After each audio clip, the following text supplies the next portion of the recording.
El plano inclinado. Ya en el año 3500 a.C. en Mesopotamia se conocía el plano inclinado y ya se utilizaba para algunas labores en la vida diaria. Solamente hasta el 1600 después de Cristo, Simon Steve define el plano inclinado y las fuerzas que intervienen en esta máquina simple. O sea que el plano inclinado es una máquina simple. Una máquina simple tiene dos funciones fundamentalmente. Una, cambiar la dirección de la fuerza aplicada y dos, disminuir la fuerza aplicada. El plano inclinado, ¿para qué lo vamos a utilizar? Lo vamos a utilizar para levantar una masa desde el piso hasta una altura h. Pero en vez de hacerlo en esta dirección vertical, lo vamos a hacer en la dirección del plano inclinado. En la medida en que la longitud del plano inclinado sea mayor, la ventaja mecánica teórica de esa máquina, de ese plano, va a ser mayor. ¿Cómo medimos la ventaja mecánica teórica? Dividiendo la longitud del plano inclinado entre la altura.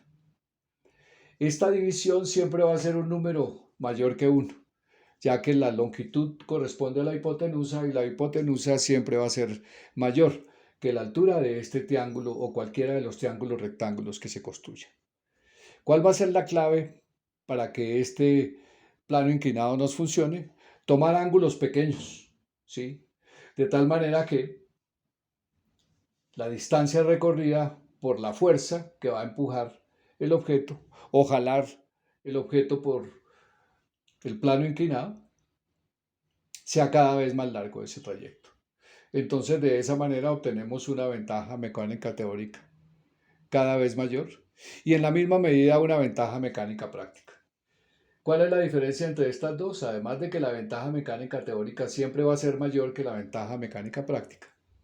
La ventaja mecánica práctica va a tener en cuenta el rozamiento, o sea, la fuerza de contacto entre las superficies.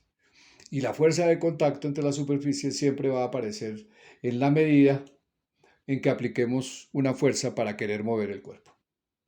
Entonces, si pensamos en una superficie horizontal con un ángulo de 0 grados, la fuerza motriz que quiere mover el objeto en esta dirección hace que se manifieste una fuerza de rozamiento en la dirección opuesta. Para que el cuerpo se mueva en esta dirección hacia la derecha, la fuerza motriz debe ser mayor que la fuerza de rozamiento. Para este mismo caso, el peso, que tiene una dirección vertical y hacia abajo, es equivalente a la normal, que es una fuerza vertical y hacia arriba, que forma un ángulo de 90 grados con la superficie. O sea que en esta representación la normal y el peso son iguales. Entonces ahí es donde entra a funcionar el plano inclinado. El plano inclinado, ¿qué hace?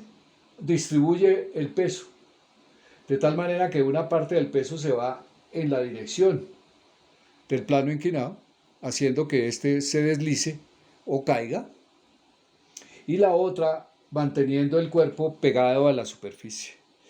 Eso hace que entonces la fuerza que yo tendría que vencer es esta fuerza, la fuerza del peso en la dirección X y la fuerza de rozamiento. Entonces la clave de este va a ser utilizar ángulos pequeños de tal manera que la fuerza aplicada sea superior a la fuerza en X del peso y a la fuerza de rozamiento. La fuerza de rozamiento la podemos modificar no solamente con la inclinación, sino con los materiales que yo vaya a mover o a desplazar sobre la superficie. Entonces miremos qué haría el plano inclinado. Entonces aquí tenemos un plano inclinado.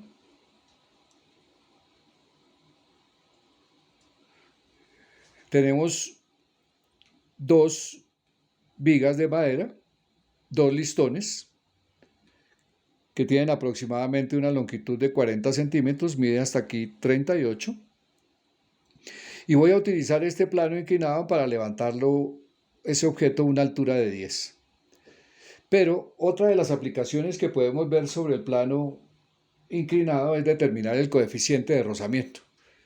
El coeficiente de rozamiento en un plano inclinado se puede medir experimentalmente modificando el ángulo, aumentando el ángulo, hasta que el objeto que estamos midiendo, el coeficiente de rozamiento, ¿sí?, se manifieste el valor cuando el objeto empiece a deslizarse.